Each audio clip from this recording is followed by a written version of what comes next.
Rising Lion, a targeted military operation to roll back the Iranian threat to Israel's very survival. This operation will continue for as many days as it takes to remove this threat.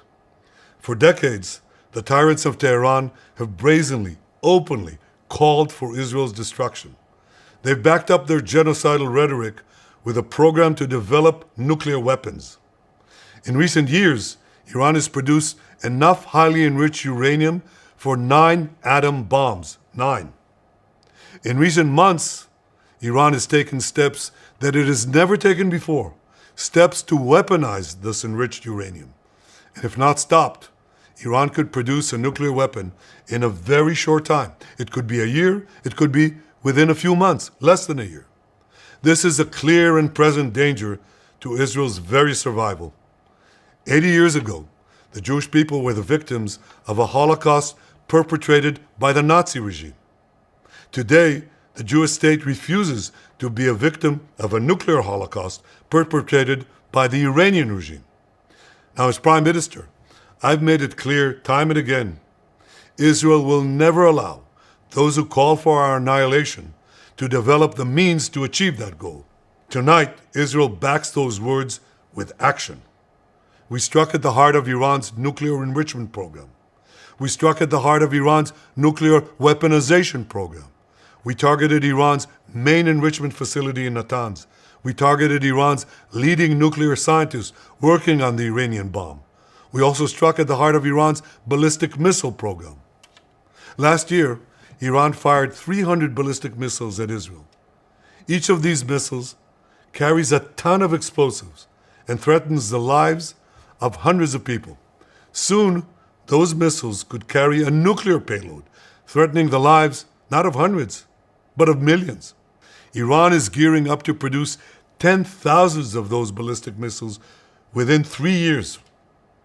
Now just imagine 10,000 tons of TNT landing on a country the size of New Jersey. This is an intolerable threat. It too must be stopped. Iran is now working on what it calls the new plan to destroy Israel. You see, the old plan failed. Iran and its proxies tried to encircle Israel with a ring of fire and to attack us with the horrible attack of October 7th. But the people of Israel, the soldiers of Israel, rose like lions to defend our country.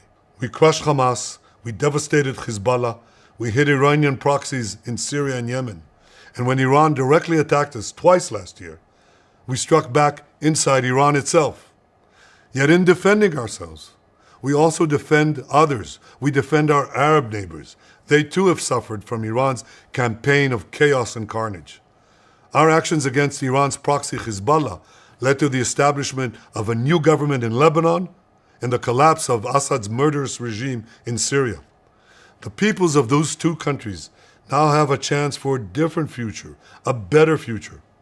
So too do the brave people of Iran, and I have a message for them. Our fight is not with you.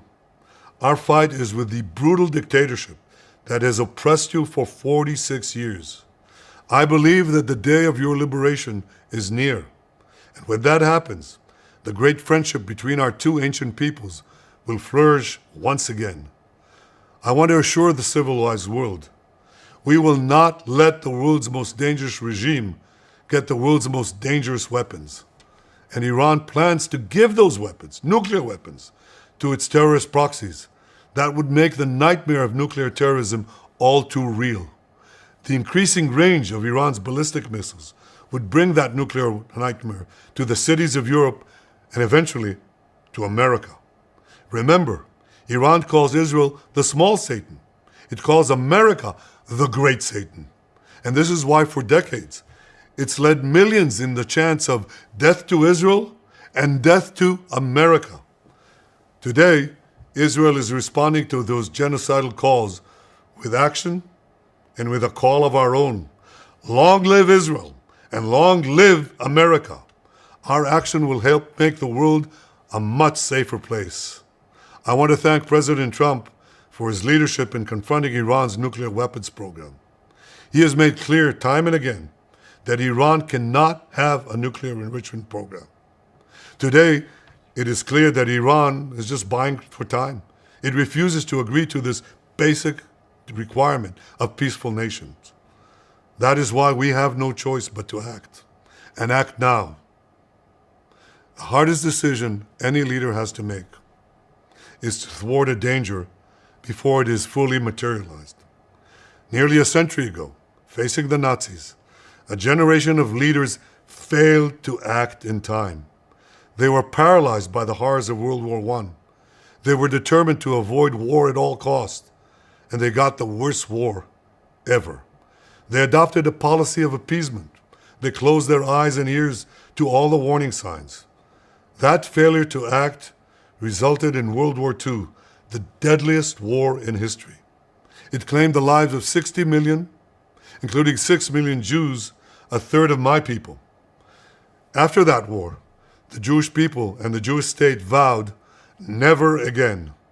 Well, never again is now. Today, Israel has shown that we have learned the lessons of history. When enemies vow to destroy you, believe them. When enemies build weapons of mass death, stop them. As the Bible teaches us, when someone comes to kill you, rise and act first. This is exactly what Israel has done today. We have risen like lions to defend ourselves. Over 3,000 years ago, Moses gave the people of Israel a message that has steeled their resolve ever since. Be strong and courageous, he said. Today, our strong and courageous soldiers and people stand together to defend ourselves against those who seek our destruction.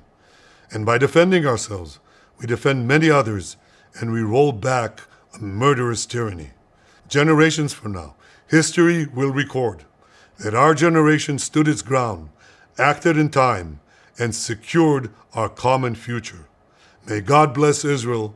May God bless the forces of civilization everywhere. Thank you.